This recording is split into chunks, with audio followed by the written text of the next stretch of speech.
Going out and buying a fragrance without reading a review or watching a review about it or trying a sample of it makes about as much sense as Montblanc Legend Red being marketed in front of a three-man SWAT team. Hey, it could happen. You never know. What's up, guys? Tommy with Studio Sense here. Welcome to a brand new day.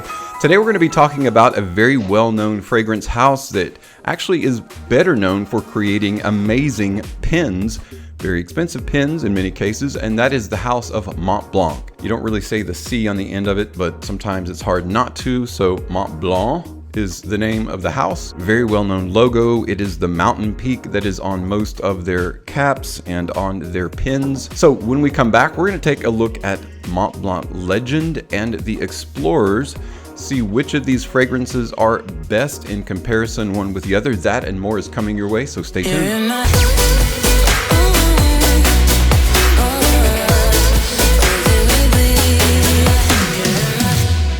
Welcome back, everyone. So today we're talking about Montblanc, and in particular Montblanc Legend, the series, and Montblanc Explorer. We're going to take first a quick look at Explorer. Now there's quite a few of these fragrances. We're not going to go into extreme detail in each one of them, and unfortunately several of them I don't have simply because Montblanc Legend Intense has been discontinued, and then there are 3 special editions starting in 2012, then there's 2013 and 2014. I don't have those 3 because, well, they're special editions. They only do very short runs, and then if you don't get them when they first come out, it's really hard to get them later on without paying hiked up prices. We're going to focus on what's readily available right now, what you can actually go out and purchase. And of course, as I always do, I'll leave links below if you're interested in picking any one of these up and where you can get them at a great discount. The very first fragrance I would like to talk about is Montblanc Explorer. Explorer is probably one of the better known fragrances simply because it has become known as being very much like Creed Aventus, a very expensive, very well-known fragrance for men. And it is very, very similar to Creed Aventus, but as time has gone on, people have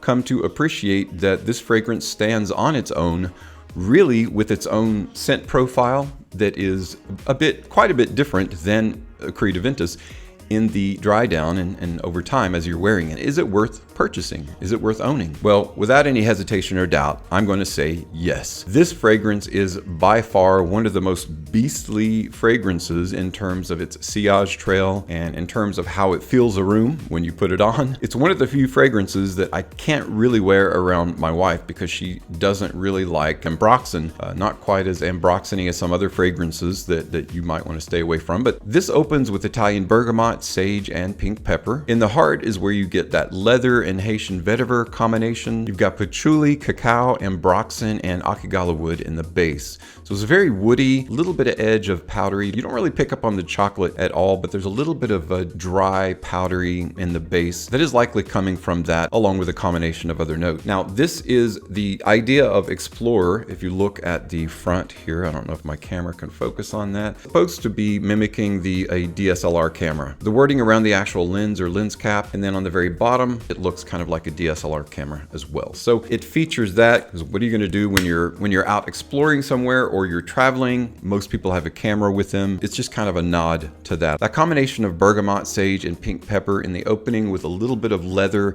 texture in the background are what really give people the idea and the feel of the overall tonality of Creed Aventus. There is where it differs. There's no pineapple in this fragrance. It's not really fruity per se, and it's not really as sharp and pungent or astringent as Creed is, especially in the open. And in the dry down, it's even a bit more different. There's no smoky note or birch in this fragrance. It stands on its own as one of the most long-lasting beastly men's fragrances. You definitely get your money's worth, definitely worth owning. Next up is the Explorer Ultra Blue. When this was first announced, I was really excited, and then when it came out, it's pretty much a lackluster version. It's not really even, doesn't feel like it's even associated with Explorer.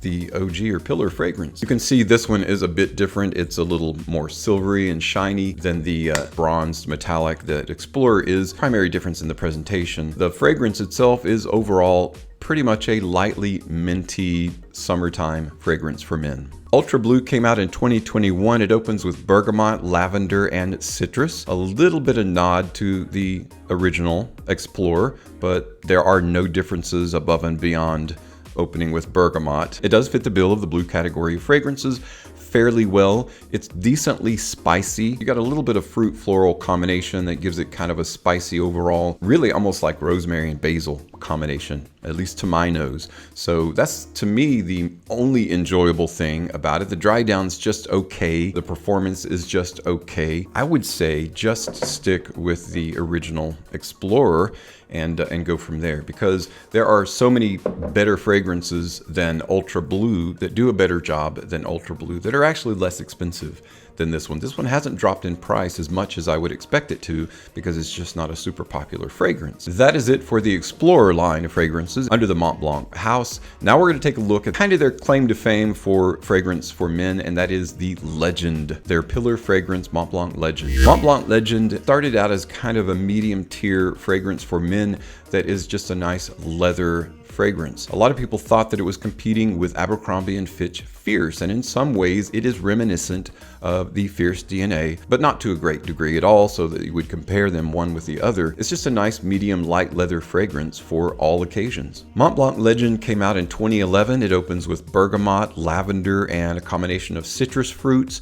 In the heart, you've got a little bit of rose and jasmine with white cedar. The base is a combination of Evernell, which is a component pretty much of oak moss, so kind of a oak moss, a sandalwood, and tonka bean combination. So it's just a nice, primarily what you get out of this is a kind of a very fresh, lightly citrusy, leather-oriented fragrance for men. Pretty much an all-occasion kind of fragrance, and that's what Montblanc was trying to tap. They wanted to meet all of your needs with Montblanc Legend, and to a degree, they were successful. 2012 is when the very first Legend Special Edition. In 2012, that one was a blue-looking fragrance bottle. Bergamot, ginger flower, mandarin orange, and mint was the open of that one. Kept that jasmine, lavender, rose combination in the heart, just like in the original, with the exception of white cedar. Wasn't in the special edition. The base stayed pretty much the same, with some ambergris or ambroxan, oak moss, tonka bean, and a little bit of patchouli to add it some kind of a earthy, woody flair to it. The 2012 version of the special edition was pretty decent. Then came 2013. The bottle got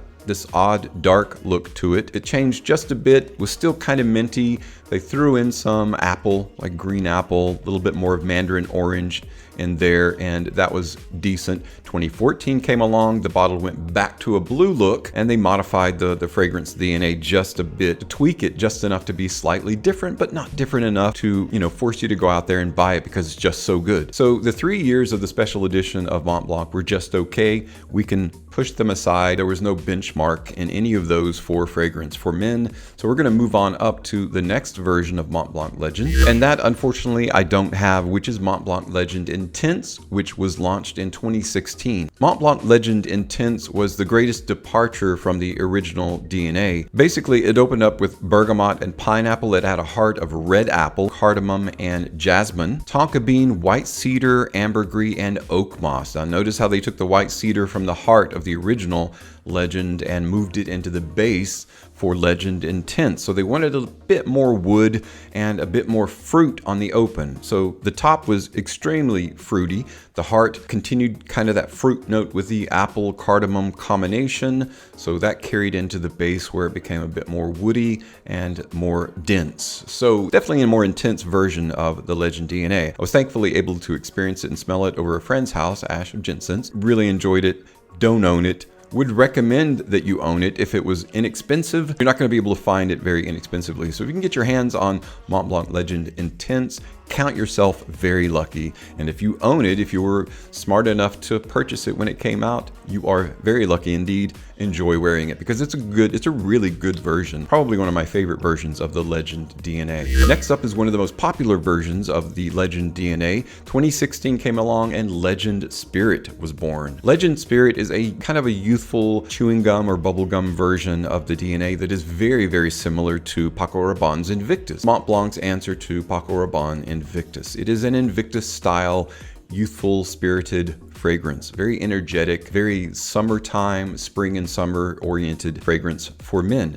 It's not super sweet though. It's not as sweet as Invictus. I really actually enjoy this a bit better than I do Invictus, and it's got some properties that are very similar to Boss Bottled United, very similar to Invictus as well. But again, I would choose this over Invictus. It is not quite as sweet. This one opens with a combination of bergamot, pink pepper, and grapefruit. You've got cardamom and lavender, and then some aquatic notes, so it's kind of got a waterborne heart to it. Oak moss, white musk, sandalwood, cedar, and some other woods in the base. Give it a well-rounded, very firm, woody background. It smells much more expensive than the money that you pay for it. It actually performs really well too for a summertime fragrance. Legend Spirit is a great 2016 version of the Legend DNA, and it is one that I wholeheartedly recommend purchasing. Even though it is more of a youthful oriented fragrance, you can wear it at any age. Montblanc Legend Spirit. Now, of course, as most fragrance lines do, a nighttime version is definitely warranted when a fragrance line does fairly well, and so 2017 came along and Montblanc Legend Night was released. Now, this actually is a fairly solid offering in the Legend line of fragrances. Some people don't really talk about very much because there are some other fragrances like Spirit that kind of supersede this, but it is a very well worth owning. It takes that Legend DNA and darkens it up, creates a nighttime scenario for it. Bergamot, sage, violet, cedar wood, and patchouli. But what makes it different is that vanilla in the base. The vanilla in the base of this creates a very warm, welcoming, kind of creamy base. Spice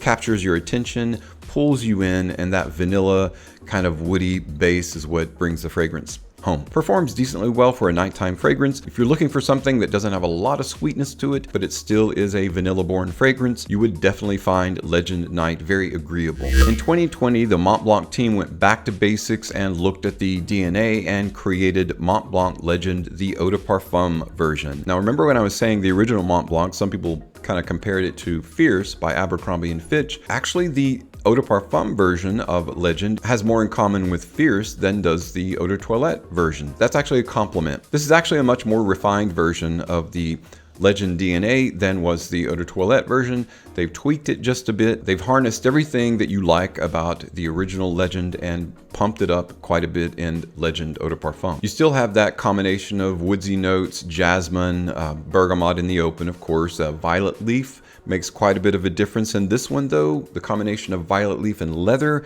are really what hits a home run for me for this one. So out of all of them, Montblanc Legend Eau De Parfum and Spirit are the two that I recommend owning. Specifically, if you like light leather-oriented fragrances for men, you're going to really enjoy the Eau De Parfum version. Combination of leather and oak moss. It's got more of a manly stance to it, and that's what I really like about it. It's a definitive fragrance. It's not one that's kind of wishy-washy. It is just what you might imagine and what you might expect, and it's definitely well worth owning. The next iteration of Montblanc Legend is Montblanc Legend Red. This came out at the end of 2021, the beginning of 2022. Primarily what you're getting is the Montblanc Legend Leather DNA with a bit of blood orange, basically, a bit more kind of citrus in the open. You've got grapefruit, cardamom. In the heart, you get a bit of clary sage and juniper, which are vying for attention, so it's got some spice in the heart there. Unfortunately, that doesn't last super long, and you end up with a mahogany wood, cedar, and tonka bean combination.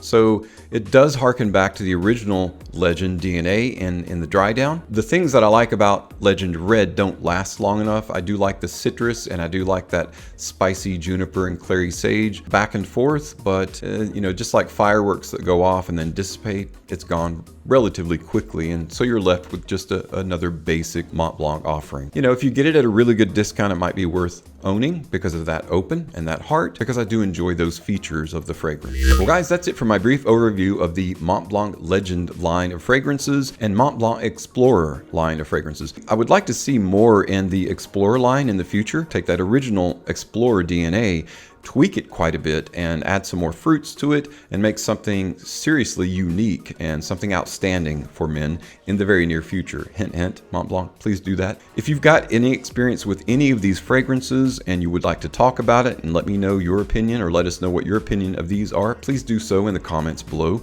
Always appreciate your opinions and your thoughts. And if you have other ideas about Montblanc, what they could do, or what you want to see them come out with, let me know what those ideas are as well. Thanks so much though for stopping by, checking out today's video. As always, thank you so much for your support on my channel. I'm Tommy with Studio Sense, and I'll see you tomorrow.